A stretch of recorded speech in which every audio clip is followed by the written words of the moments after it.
Let's talk a little bit now about time trouble. You've probably heard this phrase mentioned because, you know, you're emerging into the competitive environment as a chess player and you'll invariably be using clocks.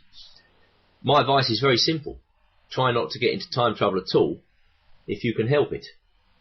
Time trouble is very damaging to your prospects in a game situation.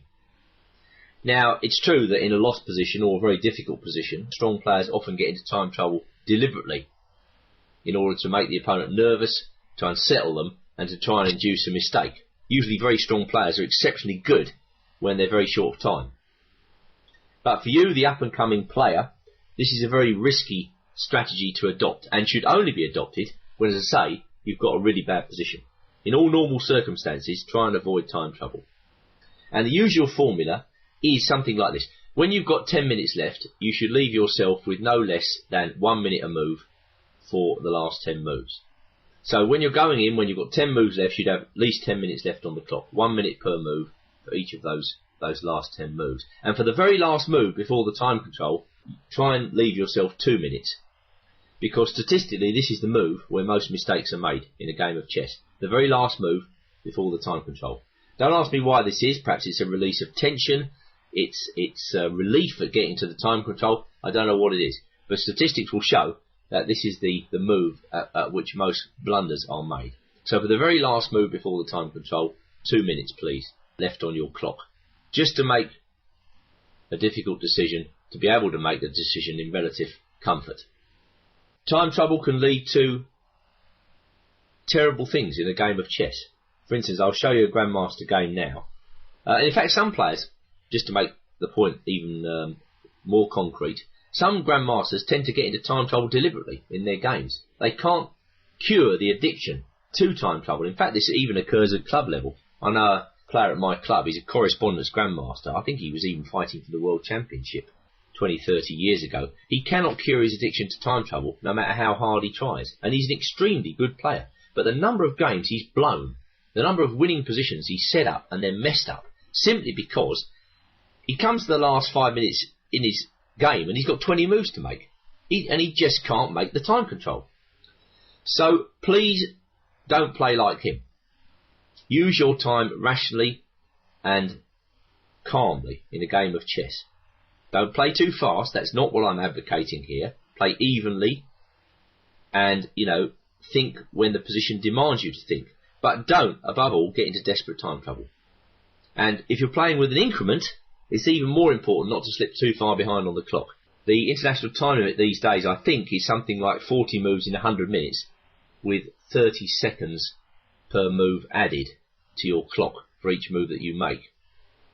Well, this is certainly the time limit at World Junior Championships and so on. I've seen players put themselves under terrible pressure by even slipping 15, 20 minutes behind on the clock.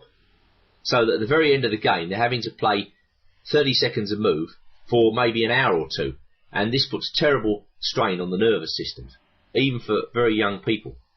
So if you're playing incrementally, don't slip too far behind on the clock if you can help it. Alright, now let's look at this game. Adams versus Martinovic. Michael Adams versus Sasa Martinovic. This game was played in Rijeka in 2010. And it's an object lesson, really, of black getting into time trouble in a position where, really, you know, you look at it and you think, what on earth is he thinking about? The opening is a fairly standard French defence. I mean, I don't think black should have spent any time on these moves. And now white plays a slightly unusual move here. D takes c5. Theoretically, I think it's more normal to play knight gf3 in this position. And if black takes on c4, bishop c4. Anyway, this is all well documented. Adams takes on c5, so perhaps this is the first position in the game where black has to think a little bit, although bishop takes c5 is an obvious move. Black continues with obvious moves, and now white plays bishop c4. Okay, this is probably the second position where black had to invest a little bit of time. Where should I put my queen? He puts it on c6. Looks a bit of a weird square, in fact, if you don't mind me saying so. And with queen e2, white sets up the idea of bishop b5, pinning the queen to the king. Martinovic castles. White castles. Black plays knight bd7, knight b3, and now, again, black has to think a little bit, I suppose. Should I give up my bishop or not?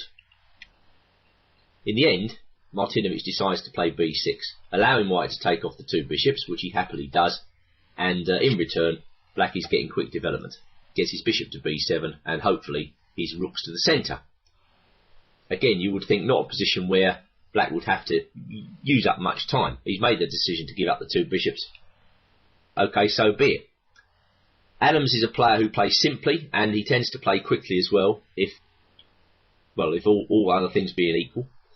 He's now thinking about using his dark squared bishop. That's the piece black doesn't have.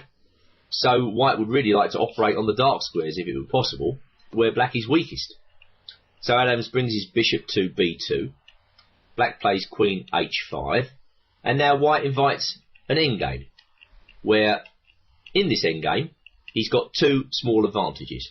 He's got the bishop pair, and as I say, in particular, he's looking to make use of this dark square bishop, and he's also got the queenside pawn majority. These are small things which the skilled grandmaster will work with. I suppose Adams's logic was he runs absolutely no risk of losing this position and can torture black for quite a long time here. So really, this is right up Adams's street. All the same, you wonder, should black be using up oceans of time over the moves he's been playing? Rooks to the centre, and then king back into the centre. I mean, it doesn't get much simpler than that. Knight e8, pawn up to a4, the queenside pawn majority advances. Black swaps the rook off and offers a swap with a further rook. And now Adams plays an extremely good move, bishop d4. Technically, I think this is the best move, and now white is thinking about putting the pressure on black's queenside with the help of moves like a5 and c5. Basically, what white would like to do is to create a passed pawn on the queenside. Now, I'm not saying black's position isn't difficult here, and when you're playing Adams, it's doubly difficult because you know he's going to, screw every last drop out of the position that he could possibly extract. However, there's no reason here why black should have been in time trouble. And it leads him, actually, after bishop c6, a5, to make the losing move. Rook to b8. Story goes black was in desperate time trouble at this point. Well, he just makes a defensive move. Okay, perhaps with a little more time, Martinovic would have found b takes a5, which is in fact the only move here.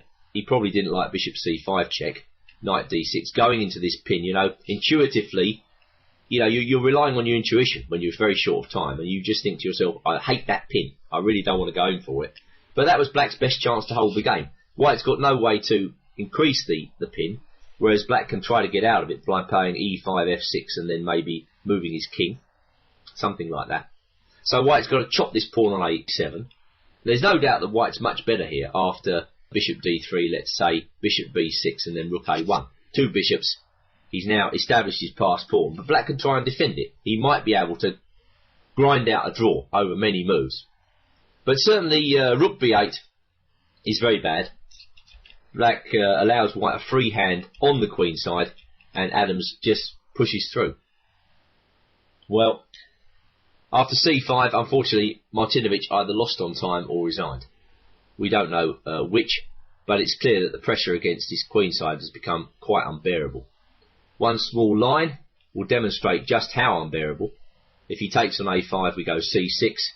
If he plays bishop c8, we go bishop c5. Check to push the black king away from the queenside pawns. Now we take on a7. The rook has to go to a8 and b6. I mean, this is just a typical example of what might happen to black. And this sort of thing can happen in many lines. Okay, well, the advice really about time trouble is simple. Avoid it, if at all possible. Try to give yourself at least 1 minute per move for the last 10 moves, if you can, and no less than 2 minutes for the final move before the time control. Additionally, if you're playing with an increment, whatever that size of the increment, whether it be 3 seconds, 10 seconds, 30 seconds, you must avoid slipping too far behind on the clock, or that will put you under unbearable pressure at the end of the game. Summarising, time trouble is harmful to your chances in a chess game. Let the addicts continue to get into time trouble. It will do them no good.